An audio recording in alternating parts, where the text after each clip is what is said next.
Alright guys, TacticalRab back again today. Hope you're all doing well and enjoying your day so far. With Scump and iLLeY going live for the first time since the OpTic drama of the last few days, they've gone on to explain exactly what went down behind the scenes, how they're still confident this team can work going into next season, but iLLeY also revealing that iLLeY's injury was not fully healed at the end of last year. What is their backup plan if things go wrong once again? Very much intrigued to your thoughts in the comment section below. Hit the like button if you enjoyed, subscribe if you are new as always, I would greatly appreciate it. Really it's to the channel, loads of new subs the last few days. Let's keep it going onwards to 85k and far beyond. First of all, we've got to talk about loads of roster stuff, not just the OpTic stuff, because, I mean, wow, there's been lots happening. Firstly, Toronto, they released Bance. Of course, we knew already he was going to be an unrestricted free agent from a few days ago. They do a nice emotional video here a few days after they announced his release. Initially, to kind of just, celebrate his time on the team, look back at some of the memories. Of course, I think Bance was a great servant for this organization since the inception of the CDL. Modern Warfare, Cold War this year as well. He was there all along. He's not going to be there any longer. Where's Bance going to go? That is one of the big questions, honestly, because London, Florida Mutineers, maybe other teams that need SMGs as well, Minnesota Rocket, maybe if they're blowing up their SMGs, they're going to need a guy, especially if they're getting rid of Havoc, then maybe Bance is an option there as well. So I'm sure these organizations will be considering it,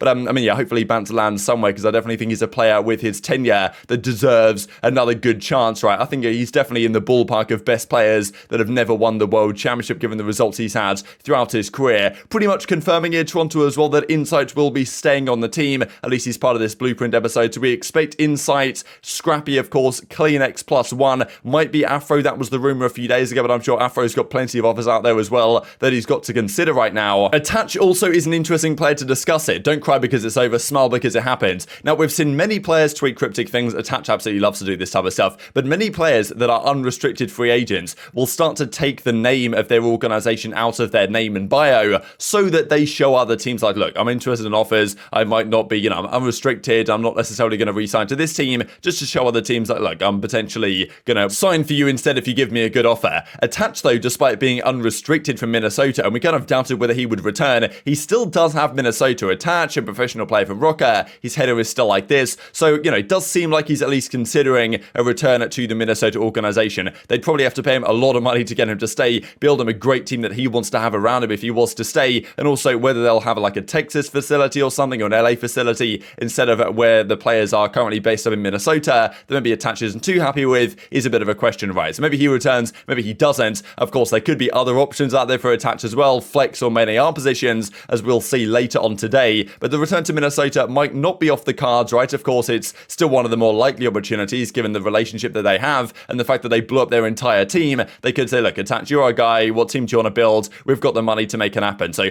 we'll see how this goes, of course, but Attach could be a pretty hot prospect because OpTic, maybe we're considering his services. FaZe, of course, we'll see later on today as a flex or a main AR. He could have some great options out there. Los Angeles Gorillas as well was a key mention as well because Slasher, of course, Attach maybe as the flex AR duo. That could work out rather well, but things I'm sure got thrown very much up in the air when iLLeY became a free agent, and therefore those kind of discussions could have broken down. This also briefly from Vickel, player on the Ultra Academy NA. Apparently Toronto, potentially, if Hicksy maybe isn't quite their guy, and Florida Mutineers could also be targets, and I think he's a very Florida Mutineers caliber pickup for them to make. So we'll see if this gains any traction over the coming days as well. This also real quick on the Paris Legion. They will become, of course, the Las Vegas Legion next season. I'm not sure if they're going to change their logo because their current logo, the fleur de lis or whatever, that's a very French kind of reference, right? And if you're going to Las Vegas, yes, there is like a fake Eiffel Tower or whatever in Las Vegas, but it's still not quite the same thing. So I do wonder whether they're actually going to bother to spend the money to get a graphic designer to make them a new logo, or whether they just won't bother at all. But apparently they have more money nowadays because they're going to be paying above the minimum. Not sure if it's going to be 2x, 3x, 4x the minimum, but at least like a salary that's, in a sense respectable compared to where a lot of the other players are in the league. Even players that aren't that kind of big name players are still getting paid like 300-400k quite often on some of these contracts they have. Paris were paying like 50k last year. Pretty sad scenes for a lot of those guys. This year, apparently different story. They might actually be able to attract some decent players, and Theory pretty much confirmed here that Donny will be there. So Temp is going to stay. I think he's pretty much said that himself, actually. Theory as well, interesting one, just because he's been the coach there for a number of years now. Of course, we've seen other coaches, like general managers and stuff, get released because poor performances of their team. Like Theory, obviously you could argue, okay, how has he managed to hang on to this job? But I suppose he's had no resources to work with, so we'll see what happens this year when maybe there are a few more resources. Will it also indicating that Florida Mutineers might indeed have 3 SMGs this year instead of 3 ARs? That'd be quite quite something. I'm sure they're talking to a lot of SMG players right now. Like, I imagine not really the top guys, but probably the more top of the challenges side of things that they might want to build on. That's kind of the Florida Mutineers way of doing it. This also Blast and Decimate, a duo from back in the day, even in World War II. They're going to be a team of two, I guess, grinding through the challenger side to try and get back in the Pro League. So, I mean, yeah, lots of players trying to make the return here. And also Nagafen, legendary name in the Call of Duty scene, especially during the Jetpack era. He's exploring coaching opportunities. So,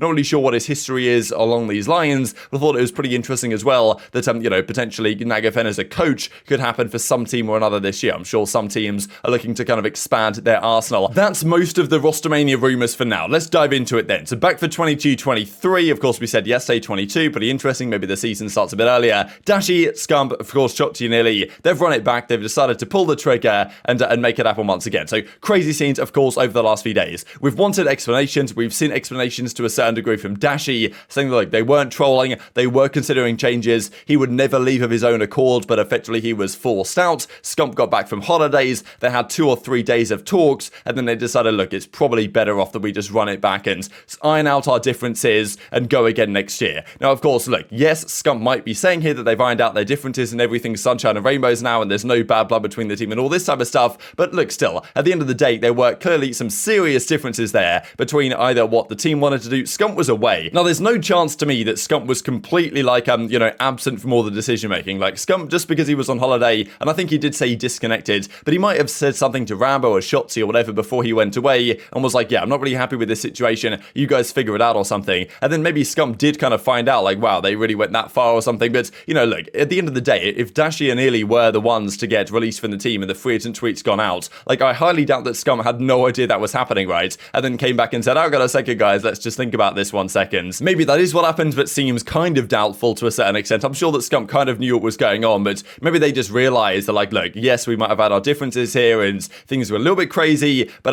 still, let's just have an actual chat for a couple of days and just make sure all of our kind of frustrations with the team come out onto the table, like what went wrong last year, what things we have to fix, and just see then and there over those couple of days whether we can fix it, and if we can't, let's commit to this change, and if we think we can actually run it back next year and be successful with the potential Dashy work ethic stuff we'll discuss in a second, and the iLLeY injuries, like, yeah, if that all comes good again, then we know what this team is capable of. We saw it at the start of last season. So Scump comes out last night with like a sponsored stream, actually. This was only viewable, I believe, in the US. Like, if you're in the Europe or Canada, you weren't even able to watch it, which is kind of unlucky. But I mean, yeah, Shotzi, Scump, of course, were getting in on the action, and they are, you know, they're going to be asked, right, what's been going on here, what exactly was happening behind the scenes. So I'll share a couple of clips here, pretty much the best of what I saw from the streams last night from Scump and, of course, Shotzi as well, where Scump's kind of saying, look, what was going on? He was super disconnected during his vacation, comes back from holidays, they thought about making changes, they sat down, had a stressful couple of days ironing out everything, and as he says, they hashed out absolutely everything, all of their differences went out onto the table, and they just asked themselves the question, can we run it back? Is this the best thing to do? And ultimately, they decided, yes, it is. The iLLeY question, though, is a big one, especially because Scump says the iLLeY injury was the source of all their issues last season, effectively, and Schultz even said at the end of the year when he came back, he was not 100%. People think that we were talking about what we wanted to do when I was on vacation.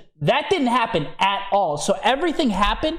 Everything happened within 3 days. And let me tell you, bro, the past 3 days have been probably some of the most stressful days in my life, bro. We were thinking about making changes, and then we decided we didn't want to make changes. And the reason for that is because Ender was hurt all year, and a lot of our team's internal issues and problems came from Ender being hurt. We're running it back. We got in a call together after the first tweets where they said they were restricted free agents or whatever. We all got into a call together. We hashed out a lot of our issues. We had a few calls together, and we made sure like everyone was on board to run it back and to actually fix our problems next year. We have our things that we're going to keep to ourselves. Like whenever Ender feels comfortable talking about it a little bit, I think it'll be eye-opening for a lot of people. We went through the past like 2-3 nights are ultimately going to be the best thing for us as a team going on to next year. Like, I'm not going to lie. Like, when I say we hashed out everything, like, we hashed it out. You know what I'm saying? We hashed it out. We left nothing on the table because we had to be 100% sure that we wanted to run it back together. You know what I'm saying? Like, we had to be 100%. So we got it all out there. Nothing left. Again, guys, we're not getting into details. I mean, I'm just not going to do that. That's our business. You know what I'm saying? Like, I mean, I'll leave that to Ray. I'm going to leave all that to Rambo Ray. I'm not doing that. As of right now, just know that we're boys. We all made up, and there's no bad blood, bro. We're all good. There was never bad blood. It was more of like, people not understand the whole like injury, dude. Like, I guess we didn't really talk about it, but I mean, he's gonna if he ever wants to talk about it more, that's on him. I don't really want to explain his injury, but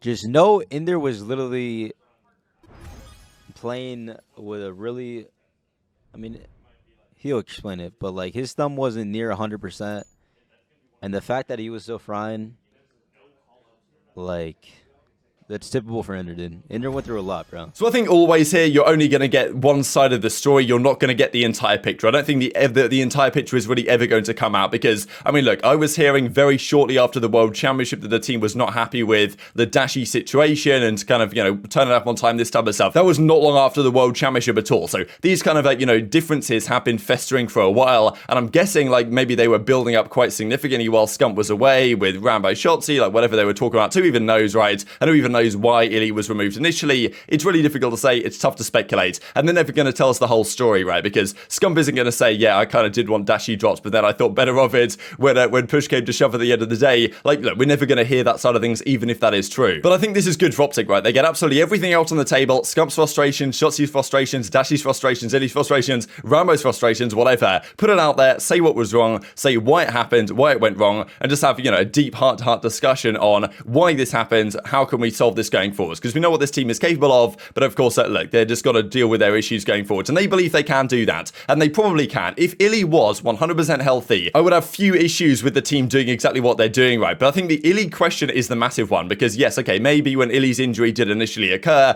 Dashy kind of like checks out a little bit, then that means that Shotzi's getting checked out a bit, and then things go downhill. iLLeY eventually comes back, but the team really isn't where it was before, and they just managed to put together a couple of decent results to finish out the season. But the iLLeY thing is big, right? Because as he said, like, whenever iLLeY feels comfortable talking about it, he will, and it's going to be eye-opening exactly what's happened with iLLeY's injury and why maybe he has to hold the controller a very different way nowadays. But iLLeY is obviously comfortable and is convinced that he's going to be okay to play this season. He's obviously said that because if the team wasn't comfortable with it, like, they surely can't have done this, right? They can't have committed to sticking this out if iLLeY is not 100% okay, because look, we know that the iLLeY injury caused all the chain of events that potentially was going to cause the entire blow up of this team. As it turns out, iLLeY is going to stay. But is he actually okay? Because Shotzi said that he wasn't even 100% healthy, and this season begins earlier, previously, apparently at least. It's going to start in maybe December sometime. So yes, okay, he's got a few months here, but as soon as the game comes out, you've got to be on the game immediately, practicing it, you know, grinding it, right, working things out. OpTic can't afford to lose like a month of scrims when the game launches. So iLLeY has to be okay in, I mean, what, a month and a half, 2 months effectively when the game launches